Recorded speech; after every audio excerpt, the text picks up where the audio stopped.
yako au diary yako na kalamu yako, nenda moja kwa moja kwenye kitabu cha Matendo ile sura ya 12. Matendo ile sura ya 12, tutasoma mstari 11 ya kwanza. Matendo 12 verse 1 down to 11.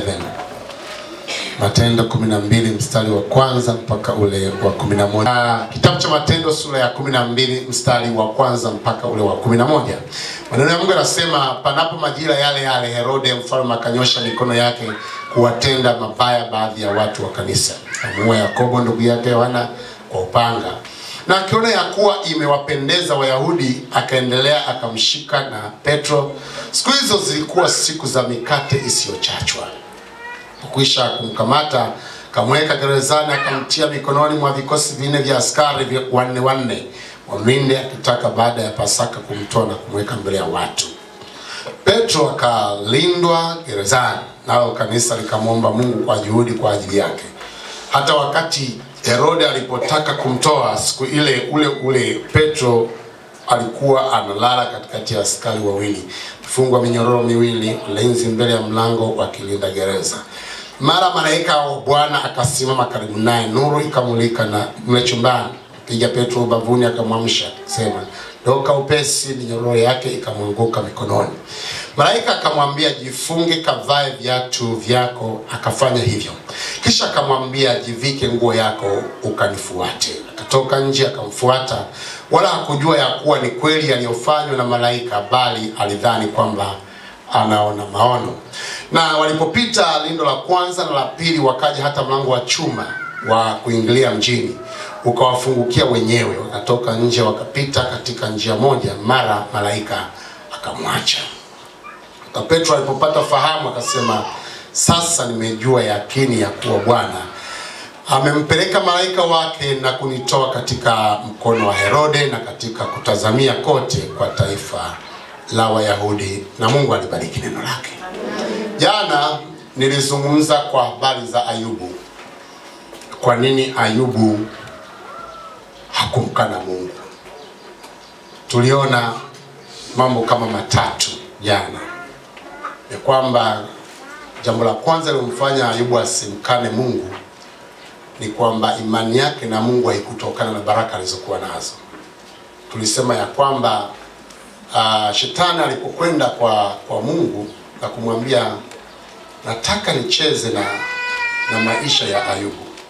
Na anasema, "Ana wewe kwa sababu amekubariki." Mungu akamwambia, "Nenda kacheze naye, angamiza unavyoweza kuangamiza, lakini mimi ninachojua kwamba Ayubu hawezi kunikana." Tunasema kwamba pamoja na vitu vyote vya Ayubu kuondolewa, bado Ayubu alisimama. Kwa nini? Kwa sababu imani yake na Mungu haikutokana na baraka ambazo Mungu anaziachilia katika maisha yake. Zilitokana na uhalisia wa yeye na Mungu. Kwa hiyo haijalisha amebarikiwa, hajabarikiwa, yeye na Mungu walikuwa pamoja. Haijalisha amepata, hakupata, yeye na Mungu walikuwa pamoja. Haijalishi watoto walikufa, haijalishi ng'ombe zilikufa, yeye na Mungu walikuwa pamoja. Jana tulizungumza mambo mengi katika eneo hilo. Nikasema jambo la pili ni kwamba kilichomfanya Ayubu simkane Mungu ni kwa sababu alijua utawala wa Mungu ni wa milele, bali shetani ni wa muda. Tunasema kwamba pamoja na mateso yote aliyopata Ayubu, alijua kabisa kwamba hata kama nikifa bado nitakuwa na Mungu. Kwa hiyo kama nitafika sehemu nikasema kwamba niachane na huyu Mungu nikambatana na huyu Bwana, sidhani kama nitafika, kwa sababu utawala wake una kikomo. Lakini jambo la tatu tukaona kwamba ni kwa sababu ya mambo mema ambayo Mungu alikuwa akimfanyia. Anamwambia mke wake ya kwamba, "Jamani, tupate mazuri tu, hata mabaya pia inastahili kuyapata." Kwa sababu gani? Ayubu aliamini sana katika Mungu, ya kwamba Mungu hawezi kuachilia vitu ambavyo vitapelekea yeye vimtenge na Mungu. Tunaona mambo mengi sana jana. Na nikasema kwamba kuanzia leo na kesho nitadili sana na kanisa. Kwa hiyo leo nitazungumza sana kwa habari ya kanisa, kwa sababu mwisho wa siku tunatamani kanisa la Mungu lisimame. Bwana Yesu asifiwe sana. Unaposikia vitu vinaendelea katika dunia vizuri, ni kwa sababu kanisa limesimama. Ukisikia vitu vimeharibika, ni kwa sababu kanisa limeshindwa kusimama katika nafasi yake. Hakuna kitu Mungu anakiheshimu kama kanisa lake. Kwa sababu kanisa likisimama kwenye nafasi yake, kanisa likisimama kwenye wajibu wake, lazima kutakuwa na mabadiliko katikati ya jamii. Bwana Yesu asifiwe sana. Na ninapozungumza habari ya kanisa, sizungumzi juu ya mabati wala majengo. Nazungumza kwa habari ya mimi na wewe. Na lazima tufike sehemu tujue ya kwamba kanisa ndo limeshika hatima hata ya hii nchi. Kwa hiyo kanisa lisiposimama kwenye nafasi yake, kanisa lisipotenda wajibu wake, lazima kuna mambo yatakwenda ndivyo sivyo. Bwana Yesu asifiwe sana. Kwa hiyo na ndio maana Mungu mara zote sana amesimama na kanisa lake. Na kwa sababu hiyo, na anasema Yesu kwamba yeye ndiye analijenga. Kwa hiyo haijalishi litapita katika nini, milango ya kuzimu haitalishinda. Kwa hiyo lazima kanisa lijue wajibu wake. Lazima Betheli ijue wajibu wake. Lazima Nguvu ya Neno ijue wajibu wake. Lazima Calvary ijue wajibu wake. Lazima FPCT ijue wajibu wake. Kila analiitia jina la Bwana lazima ajue wajibu wake.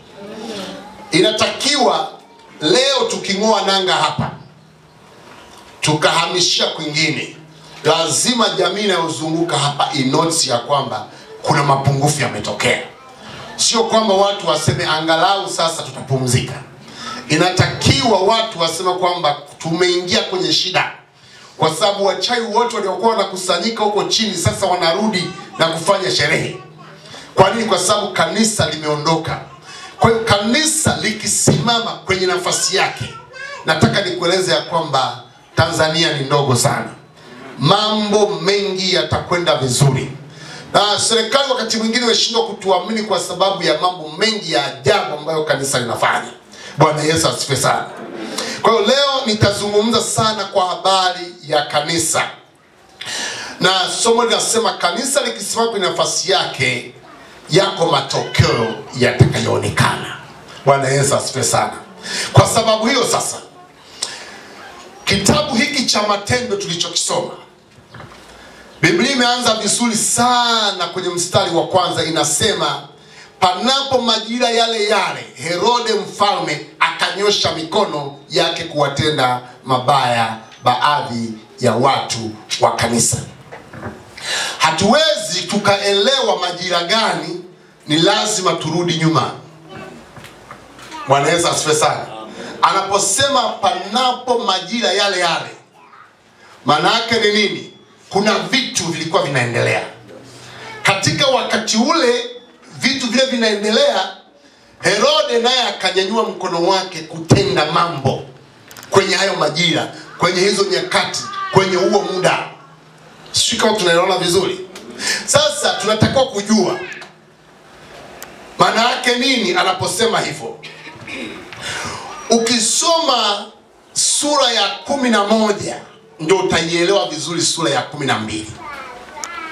Biblia inasema ya kwamba katika sura ya 11 kuna vitu ambavyo kanisa lilisimama kuvifanya.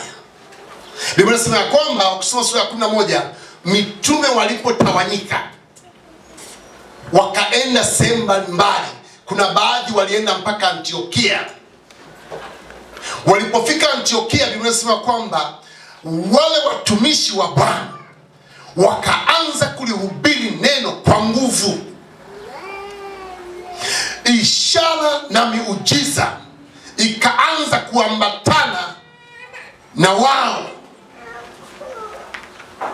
Maana yake ni nini? Watu wakaanza kushangaa kwamba tumekaa kwenye Antiokia, Pisidia, hatujawahi kuona vilema wanatembea. Hatujawahi kuona vipofu wanaona. Hatujawahi kuona viziwi wanasikia. Lakini toka hawa watu ambao wamefika hapa kwa sababu ya utawanyiko ule wa kule Yerusalemu, kuna vitu vya tofauti sana vimeanza kutokea kwenye eneo letu. Bwana Yesu asifiwe sana. Kwa sababu kumbuka, watu hawa tunaowasoma hawakutaka jina la Kristo lienee. Kwa waliwatesa watumishi wa Mungu wengi sana. Waliwaua watumishi wa Mungu wengi sana. Waliwafunga watumishi wa Mungu wengi sana. Kwa hiyo kanisa likatawanyika. Kwa hiyo hawa wakiwa pale Antiokia Pisidia, Biblia inasema kwamba wakaanza kulihubiri tena neno la Bwana kwa nguvu. Mambo makubwa yakatokea. Na nabii nyingi zikaanza kutolewa mahali pale. Na zaidi ya yote kanisa likiwa mahali pale likaanza kusaidia wajane, likaanza kusaidia watu wenye njaa, likaanza kusaidia watu wenye matatizo, vitu ambavyo hata serikali ya mahali pale ilikuwa haiwezi kufanya. Tuko pamoja wana wa Mungu? Nini kilichotokea? Basi kwamba watu wengi wakavutwa. Walikuwa zaidi ya watu 3,000 waliokoka, lakini ukisoma mpaka Yakobo anakuja kuuawa, zaidi ya watu 7,000 walikuwa wakikaa kulisikiliza neno la Mungu. Kwa nini? Kwa sababu kanisa lilipokuwa pale Antiokia, yako mambo makubwa yalifanyika kama mambo hayakuwepo kwenye ile mila, hayakuwepo kwenye ile serikali, hayakuwepo kwenye mazingira, lakini kitendo cha watakatifu kuweko mahali pale, viwetu wakaanza kuinuka, wagonjwa wakaanza kupona, viziwi wakaanza kusikia, wenye njaa wakaanza kula, wajane wakaanza kuvishwa, vipofu wakaanza kuona, waliokata tamaa wakaanza kutiwa moyo, watu wakarudi tena katika uhai. Biblia inasema kwamba hao watu tunapowatazama, hawa hawafanani na Wayahudi, hawafanani na Wagriki, hawafanani na watu wengine. Biblia inasema kwamba kwa mara ya kwanza Antiokia wakaitwa hawa ni watu wa Kristo. Sema amina kama unanielewa. Waliitwa wa Kristo kwa sababu yako mambo makubwa waliyofanya kama kanisa. Kwa mara ya kwanza wakaitwa wa Kristo pale Antiokia kwa sababu walihubiri injili kwa nguvu, kwa sababu waliwasaidia watu kwa nguvu, walimega mkate nyumba kwa nyumba, walienda kusali kwa pamoja, walikuwa ni watu wa kushirikiana kama kanisa. Mambo makubwa yakatokea pale.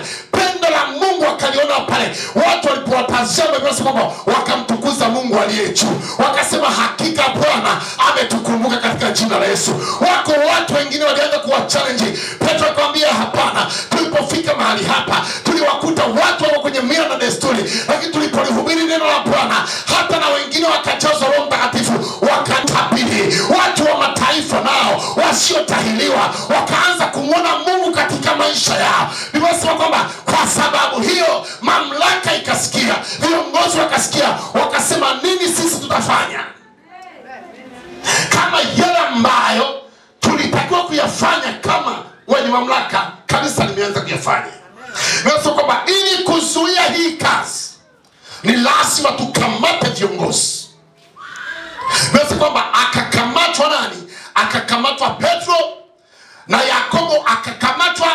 Yakobo akauawa, Petro akawekwa gerezani. Lengo ni kuzuia movement ya kanisa. Sio kama unanielewa ninachokizungumza.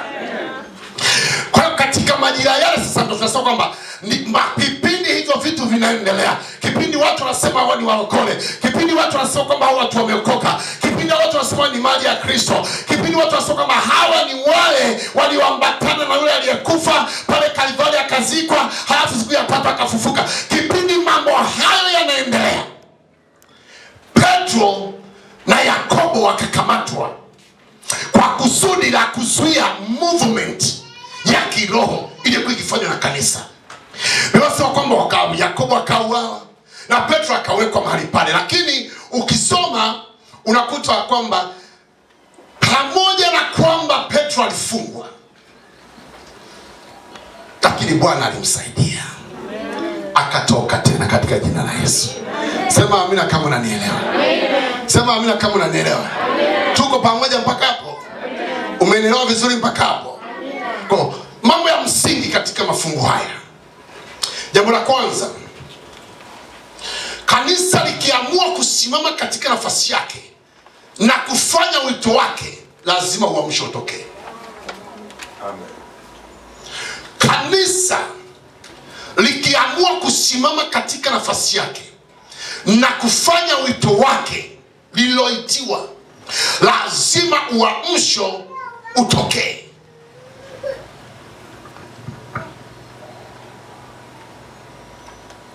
Watu hawa walipofika Antiokia hawakutaka kuconnect na watu wa Antiokia. Watu hawa walipofika Antiokia wakataka kuleta kitu kingine tofauti kilichoigusa jamii ya Antiokia. Kukawa na mlipuko mkubwa wa watu kuja kwa Kristo, kwa sababu wenye njaa walikula, waliokataliwa walipata sehemu ya kukaa, waliokuwa ni wagonjwa walioambiwa wakafunguliwa. Watu walishirikiana wakaungana wakawa kitu kimoja. Manake mahali pale pakatikiswa. Ambaye alikuwa anaonekana hafai akaanza kuonekana nafaa.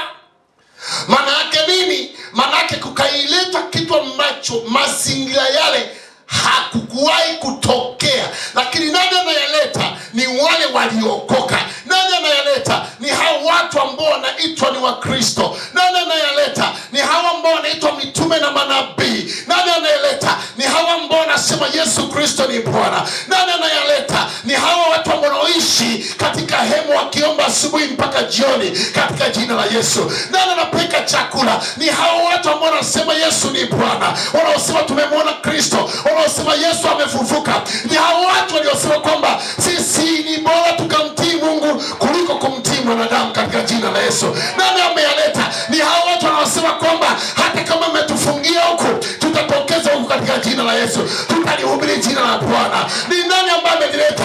Hata kama umetufungia upongoji tutatafuta eneo hata ndala nyingine, tutalihubiri jina la Bwana. Nani ambaye ameleta? Ni wamesema kwamba sintalala mpaka nione Shinyanga na kuja kwa Yesu. Ni nani ambaye analeta? Ni yule anayesema kwamba nataka niwe mwana ufufuo katika mkoa wa Shinyanga katika jina la Yesu. Sikia nikwambie, mambo haya yalipotokea, ufufuo ukaanza kutokea katika jina la Yesu. Kanisa likaanza kupata nguvu katika jina la Yesu. Viongozi wakaanza kuhaha, viongozi wakaanza kutapatapa. Tunaisuiaje hii kazi? Hamwezi kuisuia, maana aliyeanzisha yupo. Anasema nitalijenga kanisa langu, wala milango ya kuzimu haitalishinda.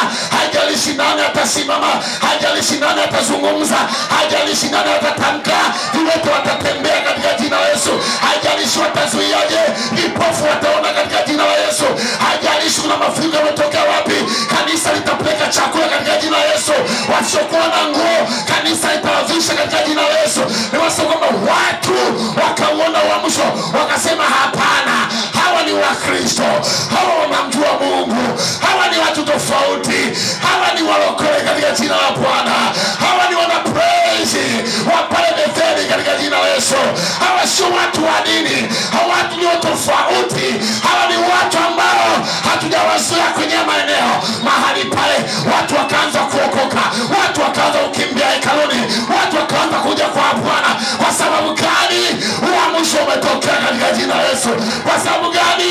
Nguvu ya Mungu imeanza kutembea mahali pale. Sikani kueleze, Mungu analiheshimu kanisa, Mungu analitukuza kanisa lake. Hakuna anayeweza kalisimamisha kanisa, hakuna anayeweza kazuia kanisa la Bwana.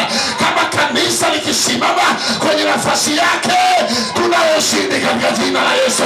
Hajalishi watapangana, hajalishi watatamka nini, hajalishi wataleta wachawi, asubuhi tutawakuta hapa katika jina la Yesu. Kwa sababu aliyeko ndani yetu ni mkuu kuliko wao. Sema amen.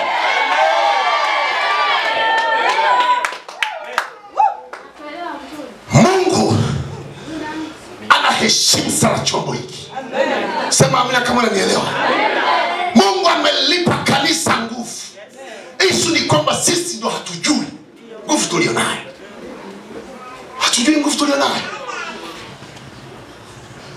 Lakini tukielewa, nataka nikwambia sasa kwamba walipo wawili watatu, mimi nipo katikati yao. Manake yako mabadiliko yanaweza kutokea wakati wowote. Kuna kitu chochote kinaweza kutokea hata mahali hapa katika jina la Yesu. Hata hapa tulipokaa, manabii wanaweza kuinuliwa mahali hapa katika jina la Yesu. Hapa tulipokaa, viwete wanaweza kuanza kusimama katika jina la Yesu. Wale wanaosema tunawapigia kelele, wataleta wagonjwa wao hapa, watarudi ni wazima katika jina la Yesu. Wale wanaosema kwamba tufunge kanisa, watatuongezea viwanja kwa sababu wataiona nguvu ya Mungu. Mungu ameheshimu chombo hiki. Uamsho ukatokea. Antiokia ikasema hawa ni Wakristo. Sijajua wewe wanakuhitaji huko na kuishi. Sijajua wewe wanakuelewaje huko na kuishi. Sijajua ni jina gani wamekupa huko na kuishi. Kwa sababu shida tulionao sasa hivi, kanisa limejaa wasanii. Uhuni ni mwingi kanisani. Ujanja ni mwingi kanisani. Si kwa sisi viongozi, sio kwa mitume, sio kwa manabii, sio kwa wachungaji, mpaka na waumini wote na mikia yao yote ni usanii tu. Tunaliona kanisa halina nguvu. Kuta waumini wanauza viwanja, wanakimbia mganga wa kienyeji. Watu hawalali kwa sababu ya paka analia usiku. Vitu vya kijinga kabisa. Mtu amesikia bundi ni mwana maombi, lakini anahama kesho anauza kiwanja, anahama na kanisa anasema sio pa kukaa. Hilo sio kanisa. Ule ni uhuni. Hatuwezi, ndio maana hata serikali haiwezi kutambua mchango wetu. Haiwezi kutupa heshima inavyostahili. Lakini kama akija waziri ameyumba mambo hayajaenda vizuri, akala power akasimama, lazima ifahamu nguvu ya kanisa. Sema amen kama unanielewa. Akija mkuu wa mkoa haelewi, mambo yamechanganyikana, anatabiriwa, anaambiwa kesho utakuwa rais wa nchi, na anakuwa rais wa nchi, lazima aliheshimu kanisa. Na hiyo nguvu tunayo, uwezo tunao, mamlaka tunayo, kwa sababu ya yeye aliyeacha kanisa na kaa ndani yetu. Shida ni usanii wingi. Ujanja, uni, Swahili.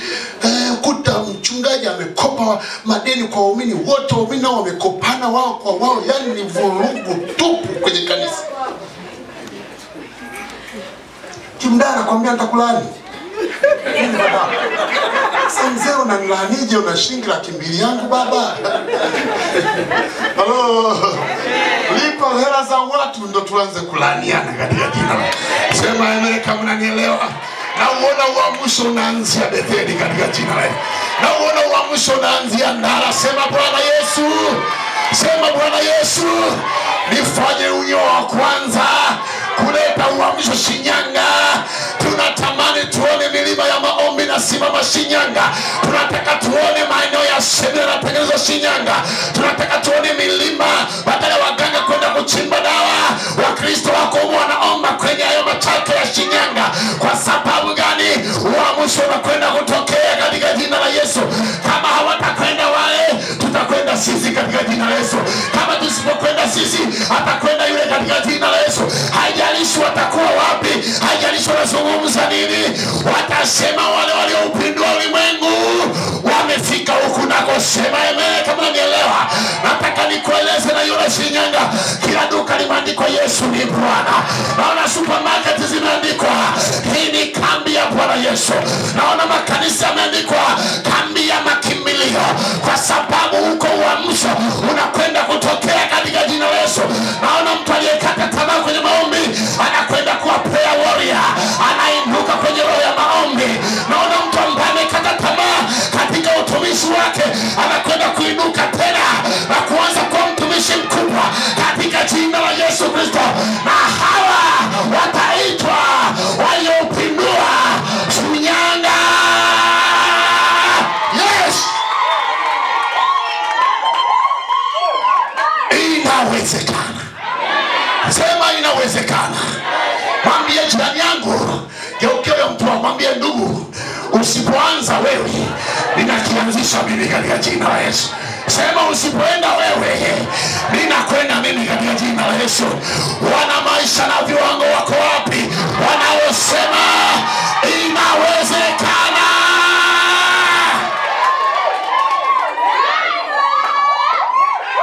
Inawezekana. Wakuu wakaanza kusema kwa nguvu hii lazima lazima Yakobo auawe. Wakasema kata kichwa, lakini kanisa likaingia kwenye maombi. Wakati unauo huyu, wengine wako wamesamea katika jina la Yesu. Kipindi wanamkamata Petro na muweka kwenye vikosi, malaika akatumwa, wako pale jamaa akatoka katika jina la Yesu. Ni mzima, wanaamka wanasema huyu yuko wapi? Wanamkuta yuko nje, anamsifu Bwana, analitukuza jina la Bwana. Wakasema hawa wameshindikana. Biblia kwamba wote wakasalimu amri kubwa uliotokea Antiokia. Unafikiri masiara? Amen. Amen. Watu waposema kwa wengia kwenye maombi, you need to pray. Lazima uombe. Inject yourself with the prayer katika jina la Yesu Kristo. Katika jina la Yesu. Watu waanza kusema kwamba maombi yameingiliwa. Ndio, niko nafufua roho yangu, niko nalisha roho yangu, niko na irinyo. Miaka iliyopita 5 nilikuwa siwezi kuomba. Miaka iliyopita 5 nilikuwa siwezi kusoma Biblia. Miaka 5 iliyopita nilikuwa mtu wa kilio, nilikuwa mtu wa kuteseka, niliona watu wote wanaendelea. Lakini Bwana amenipa nafasi, Bwana amenikumbuka tena, na mimi ndio nitakuwa chachu ya kwanza kuitengeneza Shinyanga. Inawezekana. Inawezekana. Sema inawezekana. Sema Bwana Yesu. Sema Bwana Yesu, ukanituma. Kamata hizo wai katika jina la Yesu. Sema amina. Sema amina. Sema amina kama unanielewa. Nimesema kwamba uamsho huu ambao ulitokea ulipelekea kwa watu wenye mamlaka, watu walio kwenye nafasi zao, watu ambao wanajiita wao ndio ma-president, watu ambao walisema kwamba tumemuua Yesu, watu ambao walijiona kwamba wao ndio kwenye nafasi, walipoona upinzani wakaanza kukamata viongozi, wakaanza kukamata watu ambao wanaonekana kuwa na influence. Wakasema kwamba tukimkamata Machungwa, Betheli itadondoka. Tukimuua Kanunu, nguvu ya neno haipo. Tukimkamata nani, ili itaondoka. Ndivyo walivyokuwa wakifikiri. Kwa upinzani lazima uwepo. Na siketi kueleza. Na kwa sababu walijua nguvu ya Petro, tuko pamoja. Wakasema hivi, huyu hatakiwi kupelekwa tu gerezani, waka anachomoka huyu. Tuko pamoja? Amina. Huyu sisi tuna historia naye. Huyu ni Teresa wa kiroho huyu. Tuko pamoja? Wakasema hivi, sasa ili tuwezane, soma pale, tunaweka askari wanene kwenye lango tu kwanza la chuma. Sio kama nielewa. Nataka uelewe kwenye ulimwengu wa kiroho upambana nao. Wewe unaweza kuona fikiri tu nafikia na haribu. Tambua kwanza kuna mango wa chuma kwanza uko pale. Tuko pamoja? Amina. Alafu nasema kwamba mara ya kwanza walipokuwa wanatuma watu walikuwa wanampa askari 2, 3, wakasema huyu weka 4 kama mpira. Panga tena 4. Alafu panga tena 4. Alafu sio hivyo, panga tena 4. Wakaweka 16. Kwa nini? Walijua historia ya jamaa kwamba huyu huwa anachomoka. Tumeelewana vizuri? Ukiwa ni mtu mwenye matokeo, nataka nikueleze kwamba vita vyako havitakuwa ni vidogo. Tuko pamoja wana wa Mungu? Kwa wakaweka ulinzi mkubwa sana. Wakaweka askari zaidi ya 16 kumlinda Petro. Lakini elewa, nani mjenzi wa kanisa? Ni Yesu mwenyewe. Biblia inasema kwamba kipindi wamemweka, kanisa linaomba. Kanisa linashangaa. Petro hana nguvu za kuomba. Anasema hapa itakuwaje? Jamaa akasema kwanza mimi sina wasiwasi, akalala akasinzia. Kule kanisa liko wanapiga kina Pastor Agnes kule, wanapiga kule. Wako wanakiwasha kina Joyce kule. Wako wanazunguka wako kina Steve. Wako akina nani wanapiga huko kina Richie. Wanasema haiwezekani Kanunu afungwe. Maisha na viwango itasimama. Haiwezekani Kanunu afungwe. Nguvu ya neno hatutaiona. Ziko ndoto nyingi Bwana. Hata kama atakufa, lakini lazima kitu kingine kizaliwe kutoka kwake. Wako wanaomba mahali pale. Nasema kwamba kipindi wanaomba, Mungu akasema ngoja nifanye muujiza moja. Akatuma malaika kwenye ndoto. Jamaa likainuka likiwa kwenye ndoto, likatembea likiwa kwenye ndoto mpaka kwenye askari wanne likapita, wameshika mabunduki yao na marungu yao, wamekaa wanalinda namna hii, kumbe limeshapita. Likapita kwa wapili, likapita watatu, likapita. Lilipofika kwenye mlango wa chuma, ukasema baba, tuna nini nawe sisi? Kweli ni chuma, wewe pita baba, huna baya na mtu. Jamaa likatoka nje. Lilipofika akasema nilikuwa nafikiri naota, kumbe ni kweli katika jina la Yesu. Nilikuwa nafikiri ni ndoto, kumbe ni uhalisia katika jina la Yesu. Nataka nikwambie, utakutana na upinzani, utakutana na watu watakukatisha tamaa, utakutana na watu watakusema, watakujazia maneno, watakupakaza, kila siku wataongezea, lakini huo sio mwisho wako. Pale wanapofikia wamekumaliza, kesho asubuhi watakuwa unapiga mswaki katika jina la Yesu. Unawaambia habari za asubuhi wapendwa, anataka nikueleze, wataulizana imekuwaje? Unaambia imekuwa hivyo hivyo katika jina la Yesu Kristo. Maana ninyi mlifikiri mnanizuia, lakini kumbe ndio mlikuwa mnanitafutia testimony. Lazima uifahamu nguvu ya kanisa. Sasa nikueleze, watu wanapokuona unafanya progress hawapendi. Watu wakikuona una furaha hawapendi. Wakiona biashara zako zinakwenda hawapendi. Watatafuta kila uchawi. Wakamume ajili wakati mwingine watakutishia kukunyima mshahara. Lakini iko hivi, wakikunyima mshahara mwezi huu, kesho kutu watakutana wewe nguzo ya 8 unahemea kitimoto katika jina la Yesu. Wataulizana, mbona na miezi miwili hajapata mshahara? Issue sio miezi miwili kupata mshahara. Issue ni nani anayeongoza maisha yangu katika jina la Yesu. Wakati wanasema huyu tumfukuze asiwe mstaafu mali hapa, kesho wanakukuta umeajiriwa jambo, wewe ndiye director wa vinywaji vyote vya Pineapple. Sema amina kama unanielewa. Wakati wanasema huyu tumuharibie uchumba, kesho unasikia Kahama tangazo la kwanza la ndoa katika jina la Yesu. Anaolewa, anachukuliwa katika jina la Yesu.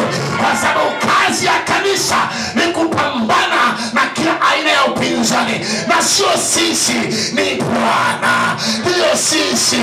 Jamani, mnatuonea. Wakati mwingine sisi hatujui mambo tunashindaje. Wakati mwingine hatuelewi tunapita pitaje. Hata sisi tunasema imekuwaje? Petro akasema kumbe nimejua malaika wa Bwana alikuwa pamoja nami katika hili. Si kama mnanielewa? Hapa hali mtu hakuna kutoa machozi, ni jicho kwa jicho, jino kwa jino katika jina la Yesu Kristo. Wale wanaosema kwamba tutakaa kwenye mabati, tunawapa muda katika jina la Yesu. Wale wanaosema kwamba hawa mtu atakula hii miti, sisi tunawaambia iko siku mtaelewa, iko siku mtatambua, maana sio sisi, ni Bwana. Sema amina kama unanielewa. Ndio watu hawatuelewi. Unajua kuna watu huwa wanapanga mafanikio ya mtu. Huyu alifeli la 7, hawezi huyu kuolewa na Mungu. Unajua kuna watu wako wamebeba hatima za watu. Unamkuta baba mzima na kifua chake kizima, anasema huyu binti hatafika popote. Who are you? Wewe ni nani? Yaani kwa nini useme huyu mtumishi huyu hatoboi huyu? Wewe ni nani? Yuko mwenye neno la mwisho. Yuko aliye na neno la maisha yako. Yuko ambaye anasema Yeremia nikiwa tumboni yeye alinitambua katika jina la Yesu. Sikatai panga mawe, lakini kesho utakuta mawe yako mimi niko upande wa pili katika jina la Yesu. Wewe mchimba mashimo yako, utatumbukia mwenyewe katika jina la Yesu. Kwa sababu wengine kwenye upinzani ndio tunapata nguvu. Sema amina kama unanielewa. Nataka nikueleze ni story ya Biblia, lakini ungelikuwepo ndio ungejua huu mziki ukoje. Unalialia tu, umetelekeza, vitu vidogo kabisa. Hapa nina madeni, nenda wala 170. Watu wanadaiwa bilioni na bado wanacheka. Na bado wanatamba mjini wanakoroma ukimgusa na kufokea. Lakini na deni la bilioni, una laki na 80 tusumbua. Na hivi maombieni wapeni, yani tuache mambo mazito tuanze kuombea deni la 170. Allah, kuna mambo mazito tunahitaji gorofa hapa lijengwe. Unataka tuombee eti tupate speaker angalau moja. Kwa hiyo niombee sana, tunasikia Limbongo kuna vitu vikubwa vya kuombea. Sisi tunataka tujenge benki hapo imeandikwa Bethel benki. Savings and current, watu wanawekeza pesa. Tunakuletea maombi ya ajabu ajabu hapa. Niombeni niolewe. Wewe nenda kaoge, paka sabuni, weka wanja, jitengeneze, wewe kutembea toka katika jina la Yesu Kristo. Hatuwezi sisi kwenda kwenye maombi kwa ajili ya vitu hivyo vidogo. Kuna mambo makubwa ya kuombea katika jina la Yesu. Tukisimama tunasema tunaikamata Shinyanga na barabara zake zote zitaelekea Betheli katika jina la Yesu. Na hapa tutaweka vituo vya mabasi, tutaweka vituo vya mapikipiki. Watu watakuwa wataswali asubuhi, mchana, jioni kama dozi ya Panado, watarudi nyumbani. Waona tuletea vitu vya ajabu ajabu. Amen. Jitengeneze tu, unapendeza, unaolewa. Watu tunawaombea waolewe, wenyewe kuoga wenyewe hawataka. Sina upinzani wenyewe wapendwa. Unayemwombea waolewe, mswaki wenyewe hapi. Nanuka mdomo, tunajua Bwana ni mwema. Unajua Yesu ni mwaminifu. Wewe Bwana tunataka la. Waliookoka ni wasafi katika jina la Yesu. Waliookoka wanapendeza katika jina la Yesu Kristo. Waliookoka wana mambo mazito ya kuombea. Na vitu vya ajabu hapa. Amen. Uko pinzani, utegemee katika jina la Yesu. Ukianza kuona watu wanakuchokonoa, jua umeanza kuwashika katika jina la Yesu. Jua umeanza kuwakamata katika jina la Yesu. Usiachie hapo, shikilia hapo katika jina la Yesu. Tena kama ulikunaomba mara moja, ongeza iwe hata mara 2 katika jina la Yesu. Kitaitika, sema amina. Sema amina. Naona washindi wanatokea mahali hapa. Naona watu waliouweza ulimwengu wanatokea mahali hapa. Naona watu wasiolialia wanatoka mahali hapa. Naona watu wanaosema yote yanawezekana wanatokea Betheli katika jina la Yesu. Naona watu wanasema hawa ndio wakule, hawa ndio wako kule chini kwa apostolo. Naona watu wanasema hakika walokole ndio walinzi wa taifa la Tanzania katika jina la Yesu Kristo. Haijalishi wanasemaje, haijalishi watafuta na kanisa, lakini wakifuta hili atainuka hata mmoja, atalipa jina la Bwana. Sema amina kama unanielewa. Upinzani upo, lakini sio mwisho. Yes. Wa uamsho wetu. Sema amina. Tuko pamoja. Amina. Ninasema kwamba pamoja na kukamata viongozi haikuwa ni mwisho. Haikuwa ni mwisho. Ngoja nikupe kipande kingine hapa. Tuko pamoja? Amina. Sio mnanielewa? Mnanielewa? Kuanzia leo badilika. Badilika, sema amina. Tukikuona unalia kwenye vitu vya maana. Eti mtu yupo tu siku kucha analilia mahaba. Walisio na hesabu hela, wako wanawaza mipango kwamba kesho tukiamka tufuate mzigo Kampala, kesho tufanye hivi, na wengine hizi milioni 7 zikajiweke benki. Wewe uko unalia, Mungu nisamehe jamani. Walisio na hesabu hela, ujinga kabisa wa Adamu. Ukiamka unasikia wewe sio hivyo katika jina la Yesu. Wewe sio hivyo. Wewe sio hivyo, sema amina. Wewe sio hivyo. Mbona nakuona wewe sio hivyo? Na kuona hapo kwambia sikuhitaji, unamwambia asante, nilisubiri neno hilo, tutakutana mbele katika jina la Yesu. Unasema asante, ulikuwa umenichelewesha, kesho anakutana na wewe, una drive. Unamwambia nikupe lift au niende. Sema amen. Kuja hapo unashindwa hata kufanya praise huku. Mwambie unawaza. Kwa vitu vya ajabu. Allah. Sema amina. Sema amina. Jambo la 3.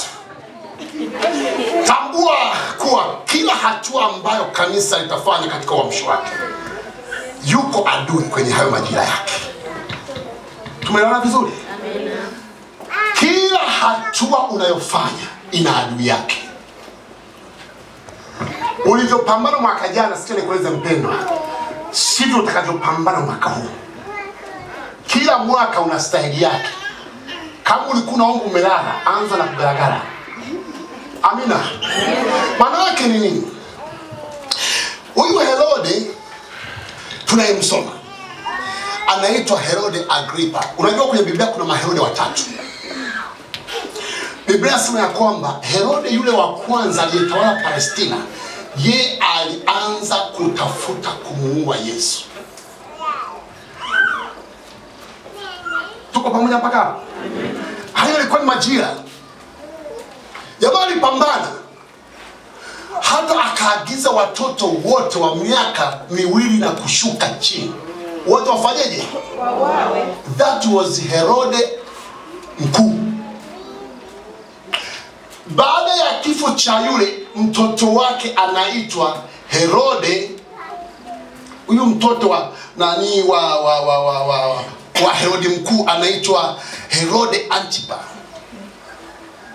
Yeye huyu Herode hakudili na kumuua Yesu.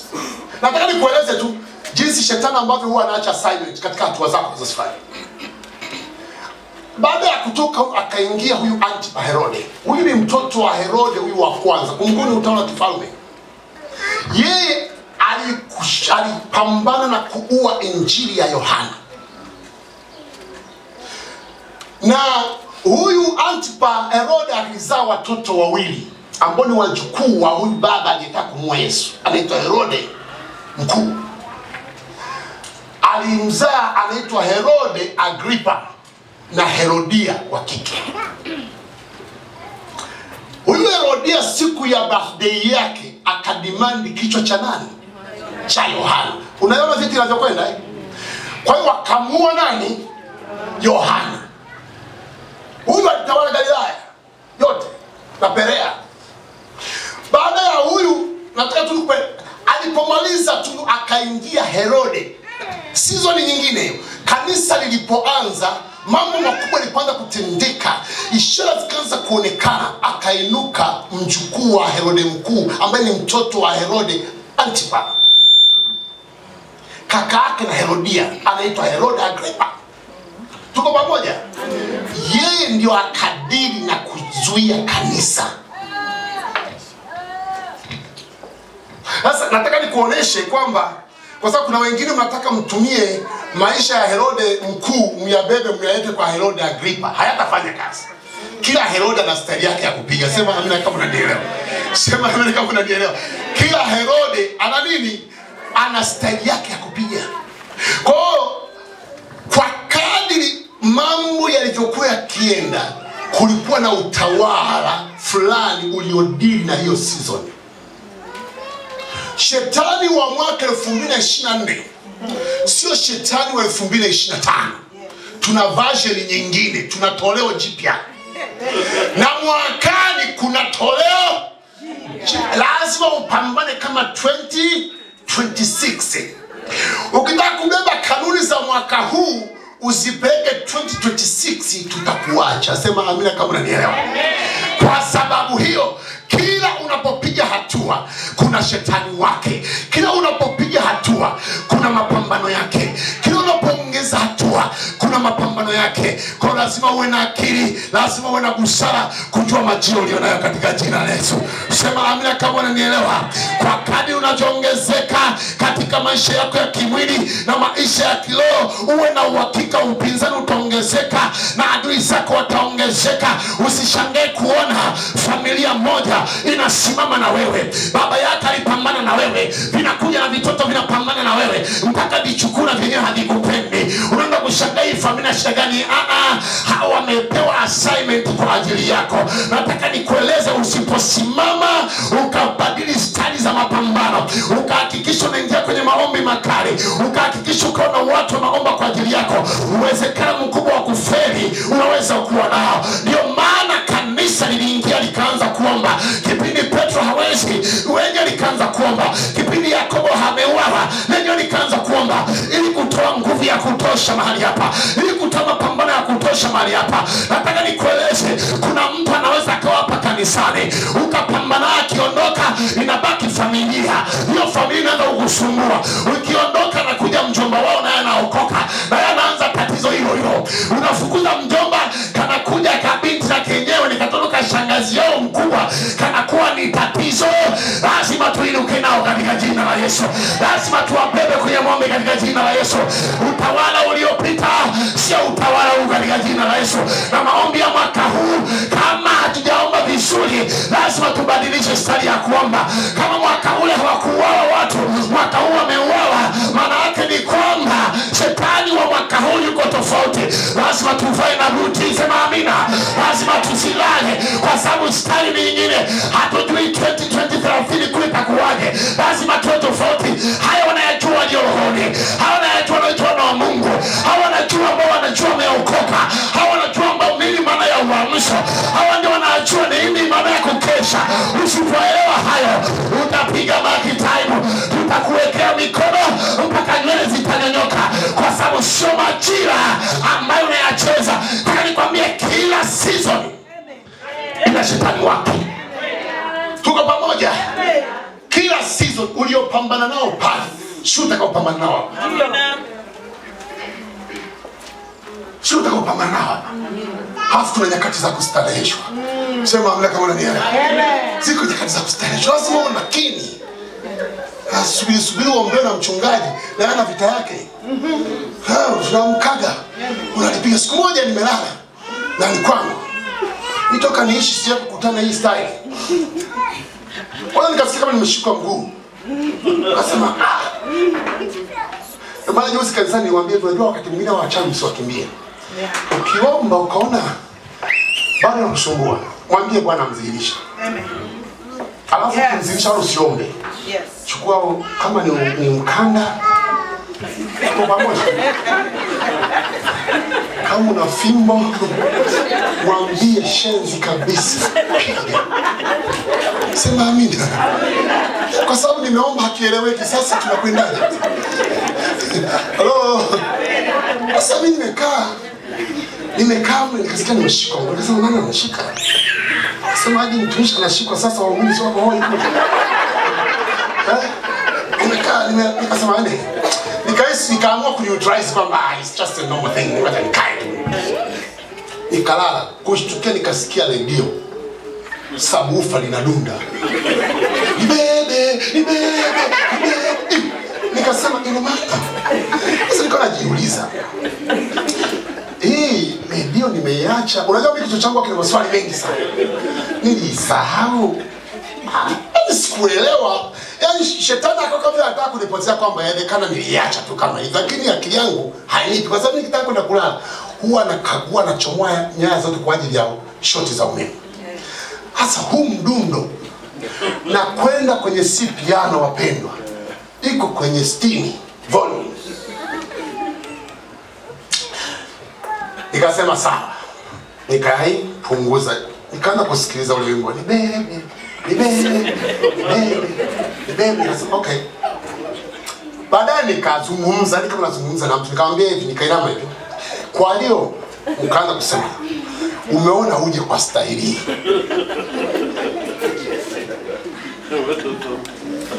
Nikasema hivi, kama kweli wewe unaamini kwamba ni mchawi, unaweza kuja kuacha redio humu ndani, unaweza kuja kunishika miguu, naomba tuonane. Hoja yangu haikuwa kuomba.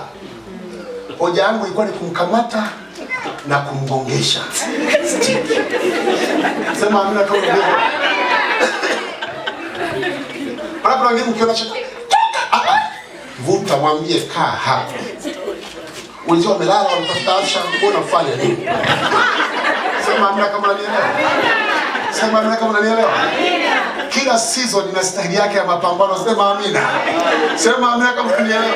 Kila season ina style yake ya mapambano. Kwa hiyo nikamwambia hivi, kama kweli wewe unaamini nguvu zako za uchawi, naomba tuonane. Halafu iwe mwanzo na mwisho kuja kushika vitu vyako. Nikaenda kutoa, sikuomba. Nikarudi, nikalala. vuta shuka usingizi mpaka leo sijawahi. Nafikiri wanaenda kuulizana. Wakaambizana kwamba ile jamaa kauli iliyozitoa ni tata. Sema amen. Sema amina kama unanielewa. Sio ni unanielewa mtu wa Mungu. Amina. Walienda kuelezana. Kwa nini? Yuko malaika anayetulinda. Amen. Iko nguvu inayotulinda. Amen. Iko nguvu inayosimama na sisi. Ndio maana nasema kwamba kama wewe ni Mkristo, sisi sio wale watu wa sisi ni wa Kristo kwa mara ya kwanza pale Antiokia. Maisha yetu yamejawa na prayer. Maisha yetu yamejawa na neno la Bwana. Tafuta mafungu yako yaweke pale, anza kusema na Bwana katika jina la Yesu. Sikimwambia Bwana niko kwenye season gani hii? Kama ni season ya njaa nahitaji chakula katika jina la Yesu. Anza kudai chakula, omba malango yafunguke kwa ajili ya chakula, anza kupiga majeshi. Yuko malaika ameasainiwa kwa ajili yako. Nimesema kwamba kanisa litumwa specifically kwa ajili ya kumtoa Petro kwenye ile eneo katika jina la Yesu. Sema amen. Kwa sababu kila season ina shetani wake. Aposto, unaweza ukahangaika kanisani na familia. Umeelewa? Unaweza ukahangaika na baba yao akaondoka, akabaki mama mtu. Na yeye akalianzisha. Haondokaji wote. Wakiondoka wanabaki watoto. Kana kwamba wamesalimu amri kwako. Baadaye kakao mkubwa analianzisha. Na wao mkanisani. Nilipokuwa pale hakuna mafuta. Pale mafuta hamna. Wewe unayo? Wewe mafuta unayo? Halo. Halo. Kama unanielewa punga mkono wako na. Sikia nikueleze, badilisha namna ya kuomba. Badilisha namna ya kukaa kwenye ulimwengu wa roho. Badilisha, na ndio maana wakati mwingine sio unalala unasema Bwana Yesu, kama nilivyokueleza jana mchana narudi tena na leo. Ulimwelezaje? Anza upya katika jina la Yesu. Sema amen. Natarajia siku moja napokanyaga viwanja hivi na kukutana na wanamama ambao wameshakoki silaha zao. Wanaomba mpaka wamjua, na pia nashangaa hapa hii imekuwaje? Ni uamsho katika jina la Yesu. Shinyanga tunahitaji waombaji. Shinyanga tunahitaji watumishi wa Bwana walio kweli. Hakuna mji mgumu kama Shinyanga. Huduma nyingi Shinyanga zimesizi kwa sababu shetani wa Shinyanga sio wa Mwanza, wala wa Mwanza sio wa Iringa, wala wa Iringa sio wa Dodoma. Kila mtu umekuwa assigned, na huyo akitoka anasaini mtu mwingine. Na ndio maana kuna nyakati huduma zinakwenda, halafu anainuliwa shetani fulani, anazima huduma, ananiinuka tena mwingine, anazinishwa. Kila siku kuna hatua nyingine. Lakini jioni ya leo natangaza kwamba enough is enough katika jina la Yesu. Bwana ametuma malaika wake katika mji wa Shinyanga kusimama na kanisa la Shinyanga, kusimama na watumishi wa Shinyanga, kusimama na waombaji wa Shinyanga, kusimama na mnabii wa Shinyanga. Na yeye atatembea nao, iwe katika ndoto, iwe katika ulimwengu unaonekana, lakini kitaeleweka katika jina la Yesu. Na mamlaka zitajua ya kwamba Shinyanga liko kanisa. Kama sio nguvu ya neno, na iona Betheli kiinuka katika jina la Yesu. Kama sio Betheli, na iona FPCT inainuka. Lakini lazima siweko madhabahu ambazo zitasimama katika majira kama haya, katika nyakati kama hizi. Hata kama watadharau, hata wadharau mwaka huu, lakini sio mwaka kesho katika jina la Yesu. Kwa sababu waliosema kwamba kuna miujiza, kuna watu wa kawaida sana wanakwenda kufanya makubwa katika ulimwengu wa mwili katika jina la Yesu Kristo. Wale waliosema walokole ni maskini, naanza kuona watu wakiinuliwa, naanza kuona watu wakitoka, naanza kuona nyuso za furaha, naanza kuona makongamano, naanza kuona semina kubwa, naanza kuona mikutano mikubwa, naanza kuona praise and worship kubwa. Kwa nini? Adui wa mwaka huu tunamalizana naye, na wa mwaka kesho tunamalizana naye, mwaka kesho tunamalizana naye. Bwana anatutoa, maana yuko malaika amesimama pamoja na sisi. Ziko kwaya zikurekodi mwaka huu, mwaka ni zitarekodi katika jina la Yesu Kristo. Kwa sababu style tutakayokwenda na mwakani ni style tofauti. Amen. Ni style tofauti. Amen. Ndio kwa sababu watu wengine ndio apostle. Unakuwa unaomba utafuta fukuza nje. napiga. Alisikia wewe? Anageni kuomba, anatafuta position. Utoboi. Halo. Mbona unawaambia kwamba hata wale mliolewa unatakiwa ujue mmeo alikupenda kwa kitu gani mwanzoni. Sio kusema tumebadilika. Mimi mwenyewe sielewi na hautaelewa kweli. Lazima ujitafiti. Ndio maana wakati mwingine unapokuachia nguo zako amekuachia nguo zake za kufua, zifue vizuri. Weka soft nini ile na nukia pale. Mtoto wa kike. Kisha kauka pale nguo ziweke kitandani, siponyosha. Wakati unanyosha, unakataa zile roho atakapoivaa hii tu leo kwa jina la Yesu Kristo anipige busu. Sema amina kama unanielewa.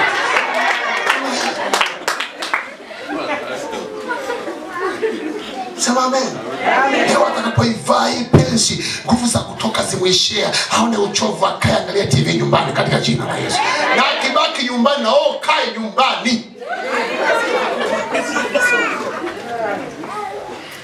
Sio baki nyumbani huko mtaa wa 7.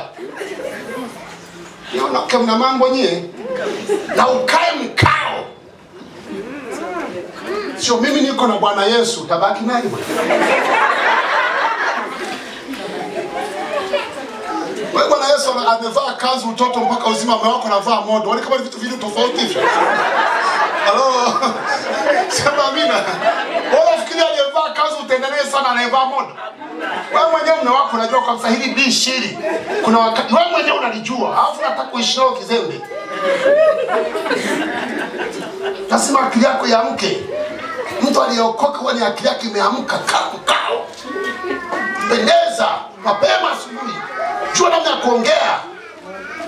Kikoda. Samani, babajeni, umenisemesha.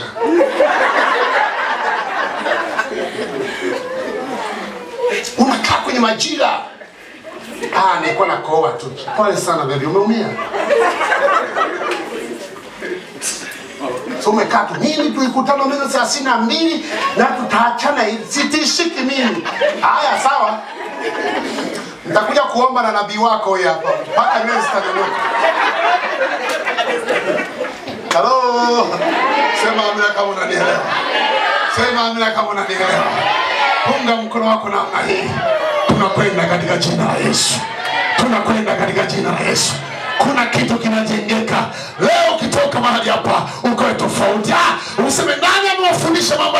Waambie yupo kanuni mzee wa maisha na viwango. Ananifundisha kukaa mkao. Amina. Beba mamisusa tume ya toko, hata hujayachambua, hujafanya nini, chumvi kwenye maji yameshawekwa. Hakuacha nyanya, atajua mwenyewe. Wewe huwezi kujizidisha. Hebu unafahamu maana ya kupambania majira wewe? Huyo mume wako unayesema kwamba hamuongei, kuna watu wanakaa naye asubuhi mpaka jioni na anawasikiliza. Huyo unayesema kwamba fulani msikilizaji, kuna watu wanamkalisha. Tena unakuta ni mabinti wadogo sana na anacheka mpaka anaachana. Hawa unasema hapa mwanetu mtakuja. Lakini utakuwa hoi.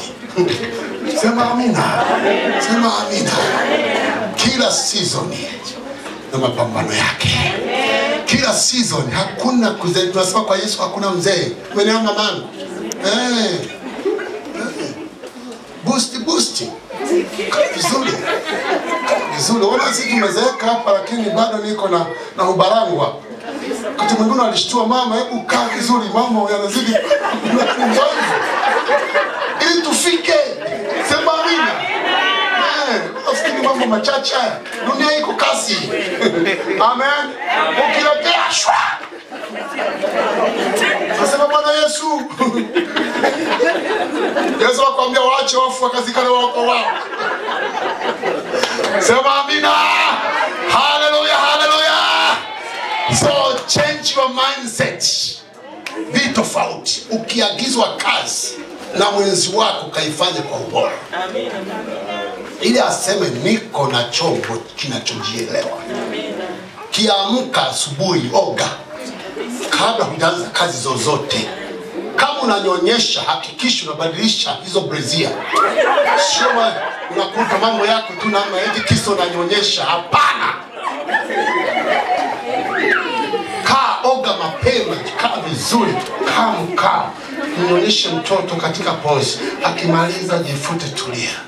Sema amina katika jina la Yesu. Hallelujah. Halafu hebu nenda mbele za Bwana, mwambie Bwana, naomba unibariki mimi na mume wangu. Yesu akikuangalia umependeza, poda kama lote, mchuchumio kama wote, nini sasa? Kwa nini asikubariki? Hata mwenzi wako akiwa anakusumbua akikaa peke yake anasema lakini kwa kweli chombo ninacho, ila nafikiri akili yangu ndio ina shida. Sio kuja huku ndala ya njano, huku nyekundu. Na hii ya njano nayo katikati imechanika, hii au kuna mkando umechomoka. Unasema ilimradi tulifunga ndoa, sawa? Utabaki na geti. Halo. Sema amina kama unanielewa. Kila majira na mapambano yake. Sema amina kama unanielewa. Tuko pamoja wana wa Mungu. Nakupa siri. Tambua jambo la nne. Tambua kwamba ufufuo unapokuwepo, kanisa likiomba kwa nguvu, utendaji wa Mungu utatokea hata kama bado tunaendelea kuomba. Maana yake nini? Biblia inasema kwamba Petro alipokamatwa alienda akawekwa gerezani. Tuko pamoja? Maombi yakaenda kufanyika. Walipokuwa wakiomba, sijui walikuwa wanaomba nini, lakini Biblia inasema kwamba kanisa likafanyaje? Likaomba. Mungu hakutuma notification kwa kanisa lililokuwa likiomba, wala hakutuma notification kwa Petro aliyekuwa akiombewa. Mungu alichokifanya kipindi maombi yanaendelea hapa, akaambiwa malaika, nenda kafanye mambo. Hauna haja ya hawa mpaka waone, acha waendelee kuomba. Kabla Biblia inasema kwamba kabla haujaanza kuomba majibu nilikuwa nifanyaje? Nimeshaachilia. Malaika akainuka kwenda kwa Petro na kumtoa kwenye vile vifungo. Ina maana Petro alipoenda kwenye kanisa akalikuta wao, baba tunaomba toka, hiyo mioyo funguka, fanya nini? Funguka. Tayari mtu yuko mlangoni anamwambia amani iwe kwenu. Nataka nikueleze ya kwamba maombi yako yana nguvu kiasi kwamba wakati mwingine utapokea majibu hata hujatoka kwenye ulimwengu wa maombi. Usishangae wakati unaomba mahali hapa unasema itakuwaje, ukimaliza tu hivi wakati wako unatafuta fedha, unaona mtu anagonga mlango na anakupatia deni lako ambalo ulidai miaka mingi lukuki iliyopita. Kwa nini wakati tunaomba sio mpaka eti tumaliza ndio Bwana ajibu? No, katikati ya maombi kuna kitu kinafanyika katika jina la Yesu. Katikati ya jinsi tunavyosema Bwana ndivyo mambo yanavyotendeka. Nimesema kwamba kipindi anaomba malaika anamfungua vifungo, kipindi wanaomba huku vitu vinainuliwa, kipindi wanaomba huku Petro anatembea, kipindi tunaomba huku askari wanaachia njia, kipindi wanaomba mlango wa chuma unafunguka wenyewe. Wako kwenye maombi hawajui kuna muujiza kana tokea, lakini Bwana amekwisha anza kutenda. Nami natamka jioni ya leo, maombi yako unapokuwa yafanya hata leo, Bwana aanze kukujibu katika jina la Yesu. Uliosema naye utakapofika ukute ameshatokea katika jina la Yesu. Hata kabla hujasema Bwana asante, Bwana akakutendeza sawa na mapenzi yake, kwa sababu ufufuo unapokuwepo, nguvu ya Mungu inakuwepo, nguvu ya kuponya inakuwepo, wingu la kusifu linakuwepo, wingu la kufanya chochote linakuwepo. Maana watu wanaomba, maana watu wamejiachilia. Viwetu wanainuka, watumishi tunahubiri, wana maombi wanafurika, manabii wanaanza kutabiri. Sio kwa sababu tumenyamaza, no, kanisa linaomba. Wakati tunaomba Bwana achilie majibu katikati ya maombi. Wakati tunatamka hata jioni ya leo, majibu yako ukayapate katika jina la Yesu. Wakati tunaomba jioni ya leo, kilichoshindikana mpendwa kikawezekane. Kwa sababu gani? Maana yuko malaika amekuwa assigned katikati ya maombi yako. Naona wingu liko mahali hapa, wingu la kuponya. Unasema ya kwamba walipomchukua yule mgonjwa kumpeleka kwa Yesu, walimfikisha, maana kulikuwa na wingu la kuponya, wingu la kufufua, wingu la kuweka watu huru. Wakati watu wanabubujika, huko wanainuka. Hatuhitaji kunyamaza kwamba tulieni kwa jambo gani. Acha miujiza itokee.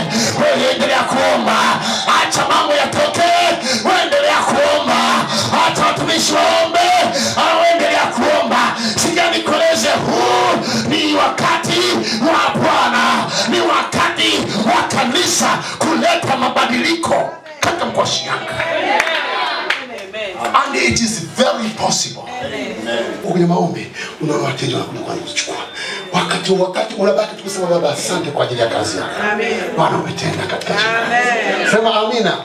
Tatizo kanisa tulilonalo limechoka. Jamani, watu wamechoka.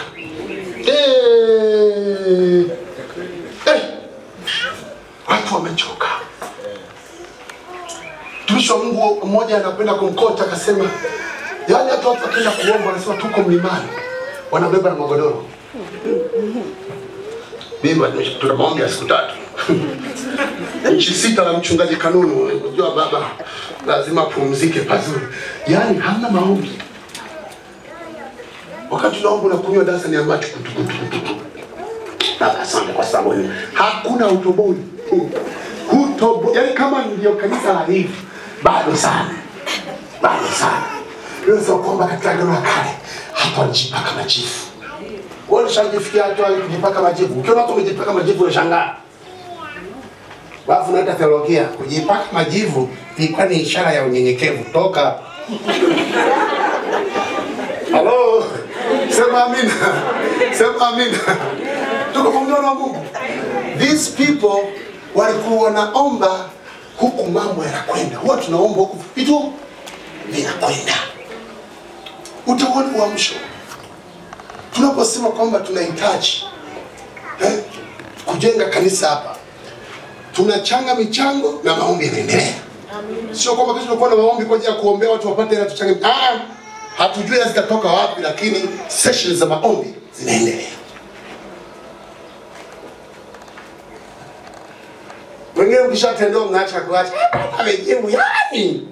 Kaka nilikonda. Nilikonda. Unafikiri ulikuwa mwili wangu? Nilikuwa hivi. Kwa hiyo sasa hivi subiri akukute. Subiri akukute. Maana kile ninachokijua Bwana anapokutendea ndipo unaongeza speed katika jina. Ili upokee zaidi, sema amina. Ili uweze kuweka hedge ya ulinzi ule muujiza usitoke. Mambo yako hivyo. Jambo la ngapi? Nimesema kwamba kama alikuwa ni samaki dume, manake dume hana uwezo wa kurutubisha. Hawezi kuconceive. Maana yake kitu chochote kinachoingia kwenye tumbo la samaki dume kinakuwa digested, kinasagwa. Sio kama mnanielewa? Lakini ukianza ile sura ya 2 pale Yona alipoanza kumlilia Mungu, kwenye ile sura ya 2 Biblia inasema kwamba Yona akamlilia Mungu akiwa kwenye tumbo la nani? Unaona neno pale lilotumika lina dagaa, lina double A katika Kiebrania. Ni double A, sizungumzii dagaa wa Mwanza, nazungumzia dagaa wa Kiebrania. Naomba tuelewane vizuri hapa. Usije ukaenda kuanza kutafuta pale sokoni kwamba nimekuja kununua dagaa jike hapa, hapana. Ilikuwa ni dagaa, unakuta ina A 2. Naomba shule sasa hapo. Tuko pamoja? Maana yake ni nini? Mungu alimbadilisha yule samaki, badala ya kwamba yule dume amdigest Yona afe, alipoingia kwenye tumbo la samaki katika ile sura inayofuata, aliingia kwenye femin, manake ni wa kike. Manake Yona akawa conceived, akahifadhiwa, kwa sababu tumbo la mama kazi yake ni kuconceive, ni kuhifadhi, ni kurutubisha. Kwa hiyo ile hali ya Yona kwamba angekufa tusimuone tena ikaondoka. Manake hapa sura ya 1 Yona alitakiwa afe kwa sababu alikuwa kwenye samaki dume, lakini alipoanza kuomba akiwa mle, Mungu akaachia, kusema maombi yanabadilisha mambo. Bwana Yesu asifiwe sana. Kipindi Yona ameanza kulia na Bwana, Baba nilikukimbia kweli, naomba toba Bwana Yesu, analia pale, Mungu akabadilisha ile system ya samaki, badala ya kuwa ya dume ikawekwa placenta ndani. Yona akahifadhiwa mle. Inasema kwamba akakaa siku 3 mchana na usiku katika jina la Yesu, akiwa ni mzima, akiwa anaomba, akiwa anamtukuza Mungu, akiwa anamshangilia Bwana. Wakati wa kuzaliwa alipotimia, Yona akaenda akatemwa akiwa mzima katika jina la Yesu. Kwa nini? kwa sababu maombi yanabadilisha mambo katika jina la Yesu. Maombi yanabadilisha hali katika jina la Yesu. Ziko hali zimepangwa za uangamifu, ziko hali zimepangwa za kutupoteza, ziko hali zimepangwa za kufuta huduma hii, lakini kwa maombi ya watakatifu, kwa maombi ya walioitwa na Bwana, naona vitu vinabadilika katika jina la Yesu. Badala ya kuangamizwa, tunakwenda kustawishwa katika jina la Yesu. Tunakwenda kujengwa tena, tunakwenda kutengenezwa tena, tunakwenda kuhifadhiwa tena. Kwa sababu ya usichoke kuomba. Haijalishi unapita kwenye nini, omba mtu wa Mungu. Haijalishi uko kwenye huzuni, omba mtu wa Mungu. Haijalishi uko kwenye furaha, omba mtu wa Mungu. Kwa sababu maombi yaliyofanyika kwa sio kumtoa Petro nje, ilikuwa ni kumshusha Mungu na kumuingiza kwenye tatizo katika jina la Yesu. Mama yake Mungu aliposhuka akamkuta Petro, akatengeneza mambo, wakapigwa upofu, Petro akatoka kwa ushindi katika jina la Yesu. Tunaomba maombi tumshushe Bwana. Tunaomba maombi tumtume Roho Mtakatifu. Tunaomba maombi tumtume akafanye kitu. Sema amina kama unanielewa. Ninachosema, kipindi Yesu amekamatwa, tuko pamoja? Basi kwa mwalimu kamata, wakamweka kaburini. Tuko pamoja?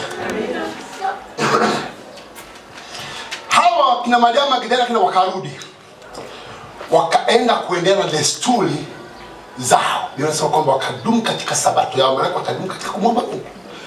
Kipindi Yesu yuko kaburini, hawa wakaanza kushughulika na mambo ya nje.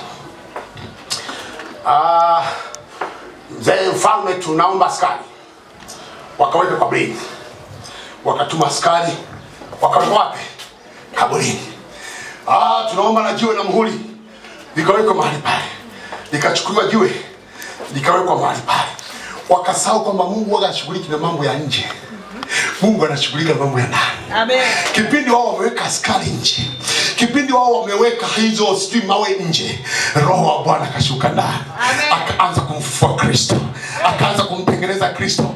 Wao wako nje wameshika mabunduki, Roho Mtakatifu anaongea na Yesu. Vipi mzee, tunatoka tuondoke vipi? Vaa viatu. Wao wameshikilia pale na jiwe lao liko pale. Wakati ulipowajua kutoka Jumapili alfajiri na mapema, wamama wamejitamka kuondoka. Akasema ni wakati wa kuondoka, kwa sababu Bwana hakushuka nje, aliingia ndani, akatengeneza ndani, akaimarisha ndani, akaweka kila kitu. Bwana anasema japokuwa utu wetu wa nje unachakaa, lakini wa ndani unaimarishwa kila siku.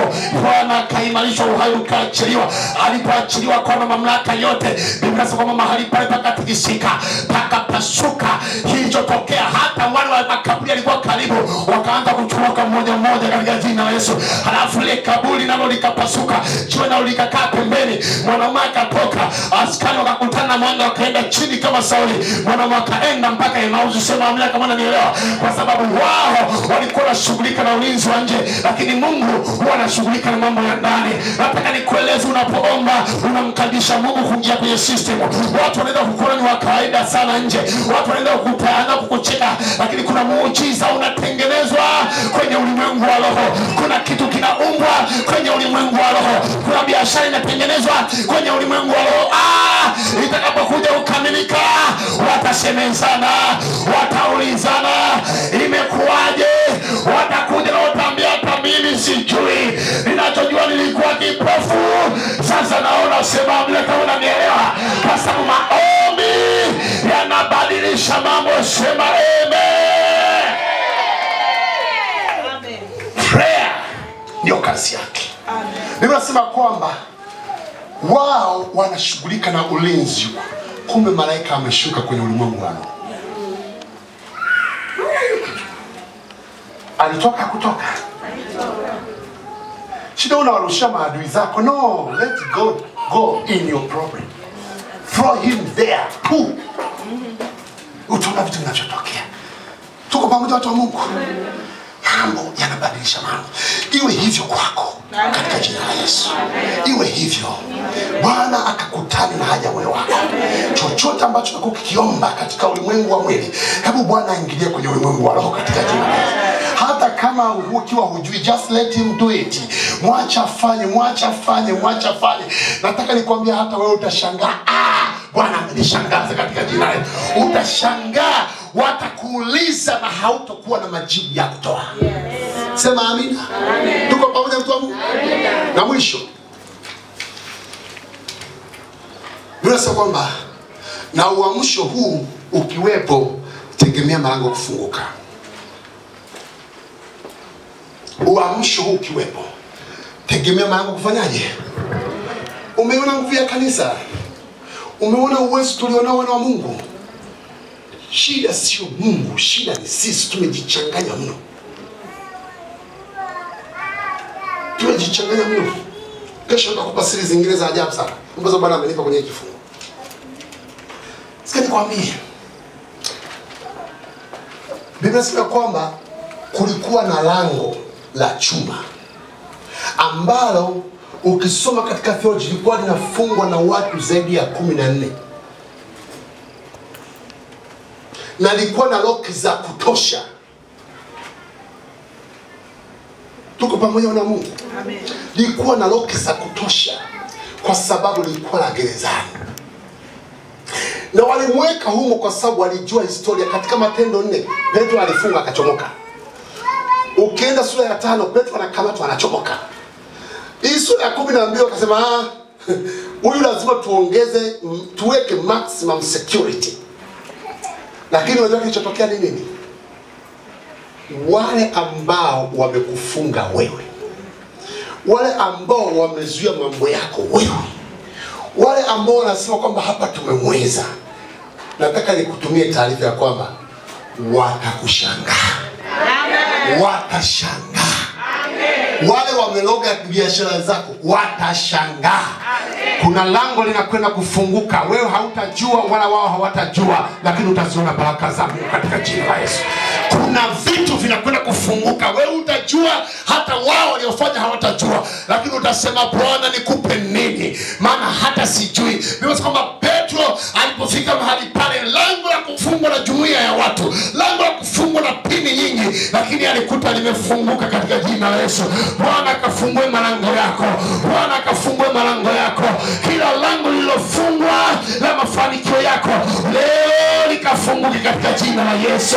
Kila lango la baraka yako lililofungwa likafunguke katika jina la Yesu. Lango la utasa na litamkia kufunguka katika jina la Yesu.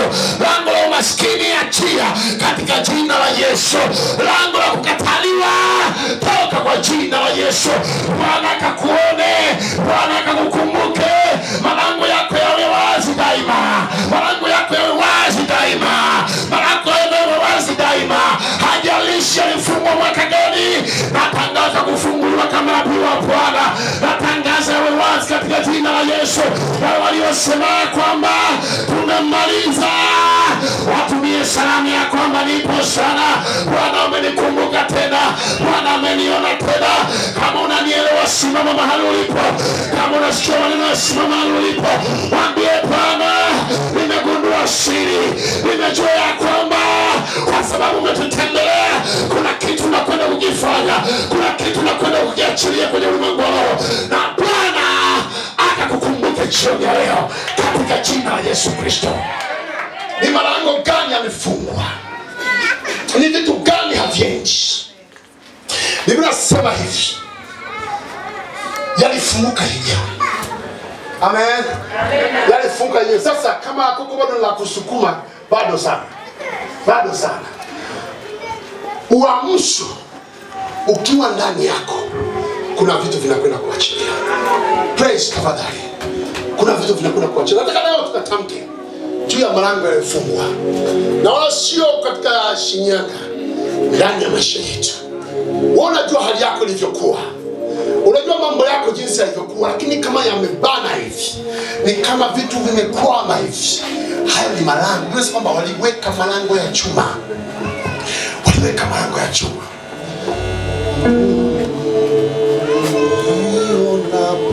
Amani kama shwari. Naomba uabudu wimbo. Naomba tafakari, naomba sana ucheki maisha yako.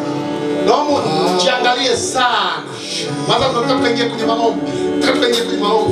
Na wala usifungwe. Kiweza kutembea patembea. Kila mtu anapambania lango lake. Rapatata. Remando hekete. Yachini kwa Bwana. Niona